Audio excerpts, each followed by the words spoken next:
And now, your hosts of the Card Subject to Change podcast, for frequency's sake tag team champions of the world, the Wizard CZ and Never Wrong Nick Bull.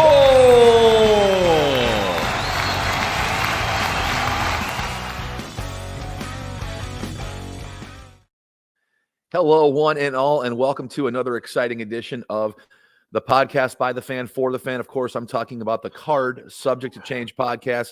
I am your host, Never Wrong Nick Bull. I am joined by my co-partner, my co-tag team champ partner, the Wizard CZ. Wiz, how you doing tonight? I'm feeling pretty good. I'm having a good day. It feels like it's been a little longer since we've done this, but we're back at our regular time now, which is nice. I know you have one you want to give out before we get going, but I've got to give a few shout outs here. First of all, I want to thank our new friend. He is the host of the Friends of the Squared Circle podcast, Mr. Crander Q. He put us over big time during this week, boosted us up on Facebook. So thank you for that. Thank you to all the new fans. Thank you. Who are appreciate all of the new followers, the new fans. We are broadcasting on Twitter today for the first time in probably about a year. But a lot of new followers there as well. Personally want to give a shout out. I was at the pharmacy picking up some prescriptions. One of our fans stopped me and said, "Hey, you're CZ from the Card Subject to Change podcast," and told me we were doing a great job. I did not catch his name. I was a little under the weather that day, but he boosted my spirits. So I want to give a personal shout out to you, sir. I apologize for not having a lengthier conversation or catching your name. But one last shout out on my end. Our fantastic sponsors, excuse me, down at Lopez Pizza. Always a good time, especially on Sundays. If you're a wrestling fan, there's wrestling going on. And I got to give a shout out to Mike behind the bar, who will take good care of you. So if you haven't been to Lopez, you better get on down there. It's a great place to go. Yeah, I wasn't able to make it this Sunday, but Sundays are a good time down there if you're a wrestling fan.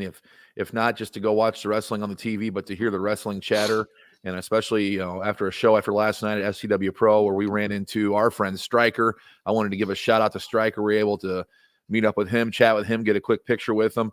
Also want to give a shout out to Rob Kammerer, friend of the show, who also has his own podcast, the MLW Confusion podcast. Sat near him last night and had a blast at the show last night. So all in all, a good time at SCW Pro last night, and a good time interacting with Stryker after the show, and then interacting with Rob Kammerer as well. So good time was had. A good time was had by all this wrestling weekend. Without a doubt, it was SCW put on another great show. I'm particularly partial to the opening match with a couple of other friends of the podcast. Our good friend the Devil Dog defending his SCW Pro Championship against Corn Boy. They put on a banger, but the whole show was just fantastic as always. Yeah, good people, good fun at SCW Pro. Highly recommend going to one of their shows if you get the chance. Big shout out to Corn Boy Kevin Gutierrez, who in back-to-back outings at the Bluegrass Community Center has had impressive matches, both with the one called Manders last month in the Iowa Championship match, and then last night for the SCW Championship against Devil Dog, had another impressive showing. He has really turned a corner, in my opinion. So shout out also to Corn Boy Kevin Gutierrez for two pretty kick-ass matches at the Bluegrass Community Center. I can't wait to see what's on the horizon for him. Of course, with Epic on the horizon here, just a little over a month and a half away. Oh yeah, and we could shout out people all day, but I got to give one more tremendous effort for the QC Cup against John Bonhart. Last week's guest on the show, Chuck Brewster, a fine outing here. The fans were really behind him. The crowd chanting "Chuck, Chuck, Chuck, Chuck" throughout the whole thing. Did not come away with the QC Cup, but that's okay. He put on a good show and really has the support of the SCW crowd. Well, we're glad you're here on the Card Subject to Change podcast. We're powered by Lopez Pizza, built by Durham Remodeling, and colored by Ryan Allison Tattoo. Pull up a seat sit here by the firesiders. We're calling it the WrestleSide chat. We've got a lot to catch up on here as stuff is on the horizon. We've got Elimination Chamber next Saturday, early show in Perth, Australia. If you're going to get a wake-up call for that, it's going to be a 4:00 show next Saturday. Raise your hand if you're going to be up watching. I'm going to give it a try. Yeah, got to try it. Got to try it. And then, of course, we've got AEW Revolution on the horizon March 3rd. And then, of course, all the WrestleMania season, all the WrestleMania talk we can get in here as well. We'll try and touch base on all these here tonight as we kind of have a freelance chat about all these subjects. And I got to start with Elimination Chamber, CZ. It is shaping up. I'm not quite sure how many matches are on the card yet. I want to say there's 4. I believe so. Both men's I'm pulling it up right now. Men's and women's chambers, the tag team title match. We'll have the card here in a second, but the qualifiers have gone down. We do have our men's qualified. The men have all qualified for the match, and I think there's going to be a serious wrinkle that happens to that.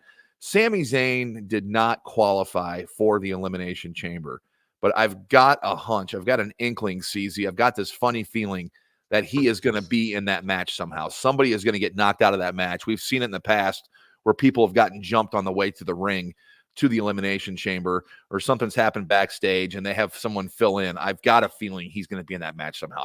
I have a weird feeling. I can't explain it.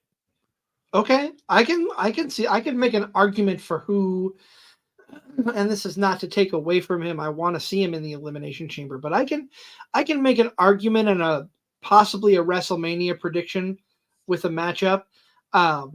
I can see AJ Styles taking out LA Knight because they've been kind of back and forth.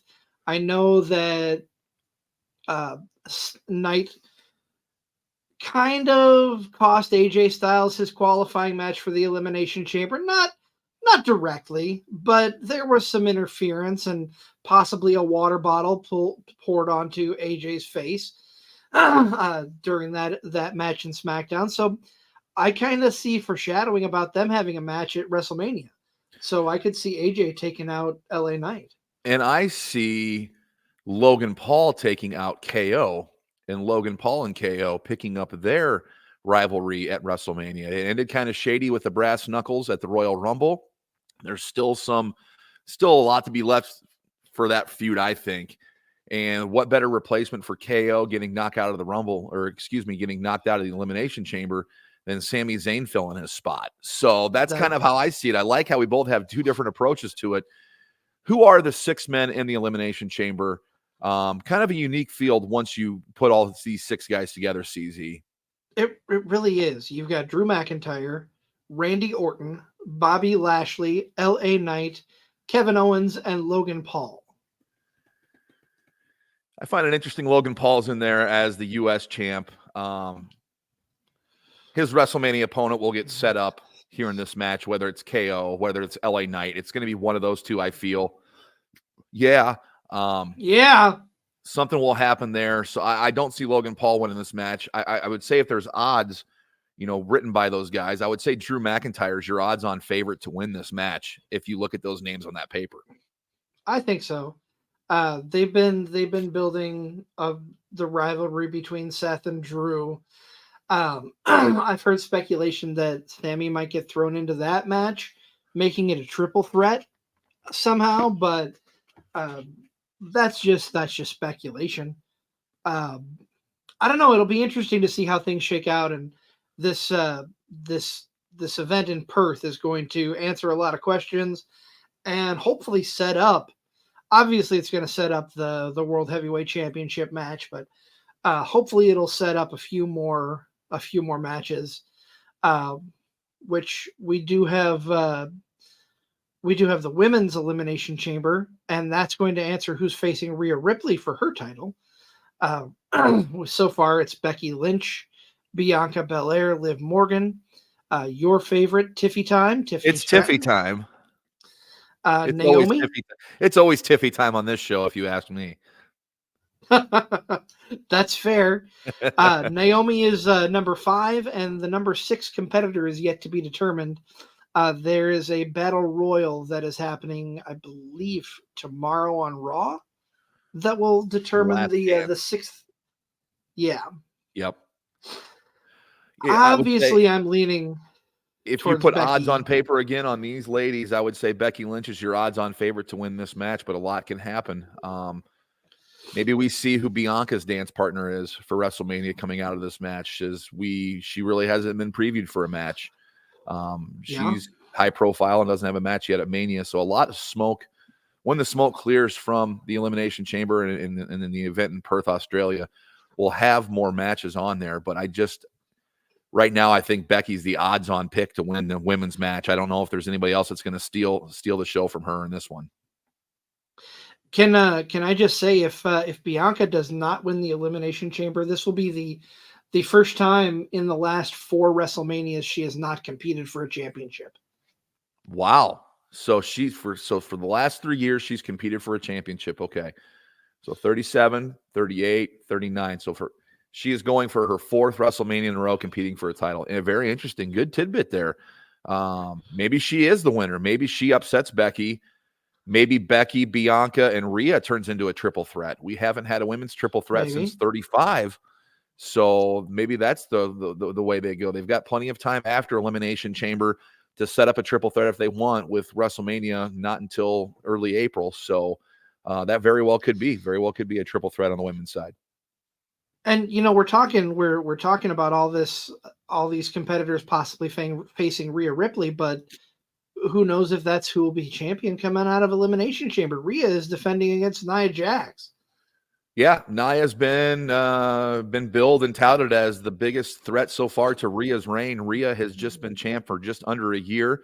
After winning the Women's Rumble last year, she goes on to Mania to beat Charlotte Flair in an all-time classic, and has turned away every competitor since. But Nia Jax is definitely the biggest and baddest that she has seen so far. And man, can you imagine the crowd if Nia Jax goes over on Rhea in Australia? In her home country? In her home country. Oh my God. That alone might be worth getting up for, just to see and hear that reaction. I don't think it'll happen, but the possibility of Nia Jax going over Rhea in Australia is mind-boggling. I can't even believe – I wouldn't even want to imagine what that reaction would be like. I would almost think there might be a riot if that were to happen. In the wrong kind of riot. Yes. Yeah. You gotta think that that we're gonna see Rhea walk out of there in her home country, but who knows? Nia is a legit threat in more ways than one. 4th match on the Elimination Chamber card. The Judgment Day defending against the New Catch Republic, the recently redubbed Pete Dunne and Tyler Bate, taking on Priest and Balor. I'm looking forward to this one. I am too. I'm a stickler for tag team wrestling. I absolutely love tag team wrestling. I love this combination of Bate and Dunne.